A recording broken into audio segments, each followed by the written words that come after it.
నమస్తే, welcome to yo-yo TV. అధికార party Congress Telangana మహిళలకు మొదటి నుంచి పెద్దపీట వేస్తూ వస్తోంది. ఎన్నికల హామీలో సైతం మహిళలకు ప్రత్యేకంగా పథకాలను చేర్చింది.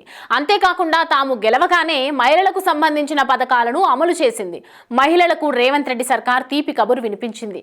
రాష్ట్రంలో ఉన్న కోటి మంది మహిళలను కోటీశ్వరులుగా తయారు చేయడమే ప్రభుత్వ లక్ష్యమని పదే పదే చెప్తున్న రేవంత్ రెడ్డి సర్కార్ వారి కోసం ప్రత్యేక కార్యక్రమాలు చేస్తోంది.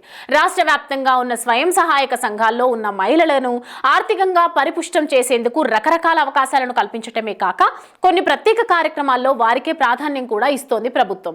ఈ క్రమంలోనే స్వయం సహాయక సంఘాలను మరింత బలోపేతం చేసేందుకు జిల్లా కేంద్రాల్లో ఇందిరా మహిళా శక్తి భవనాలు నిర్మించాలని ప్రభుత్వం నిర్ణయించింది.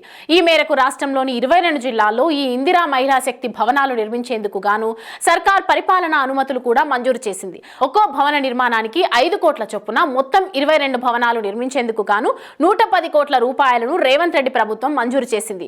ఈ భవనాలను పంచాయతీరాజ్ గ్రామీణాభివృద్ధి శాఖ ఆధ్వర్యంలో నిర్మించనున్నారు. ఆయా జిల్లాల్లో మహిళా స్వయం సహాయక సంఘాలు ఈ భవనాల నుంచే కార్యకలాపాలు సాగించనున్నాయి. అంతేకాకుండా ఇందిరా మహిళా శక్తి భవనాల్లో ప్రత్యేక శిక్షణా కేంద్రాలు కూడా ఏర్పాటు చేయనున్నారు.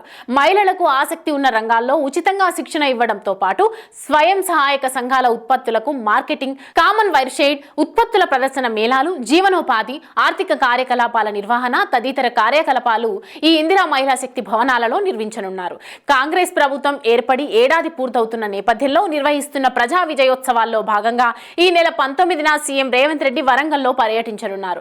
ఇందులో భాగంగా హన్మకొండ జిల్లా కేంద్రంలోని ఆర్ట్స్ అండ్ సైన్స్ కాలేజీలో నిర్వహించే ప్రజాపాలన విజయోత్సవ సభలో ఈ ఇందిరా మహిళా శక్తి భవనాల నిర్మాణానికి సీఎం రేవంత్ రెడ్డి శంకుస్థాపన చేయనున్నట్లు సమాచారం. అయితే ఎక్కడెక్కడ ఈ భవనాలు నిర్మిస్తారన్నది మంత్రి సీతక్క తన ట్విట్టర్ అకౌంట్ వేదికగా జాబితా విడుదల చేశారు. దీంతో మహిళలు ఆనందాన్ని వ్యక్తం చేస్తున్నారు. రేవంత్ సర్కార్కు కృతజ్ఞతలు తెలుపుతున్నారు.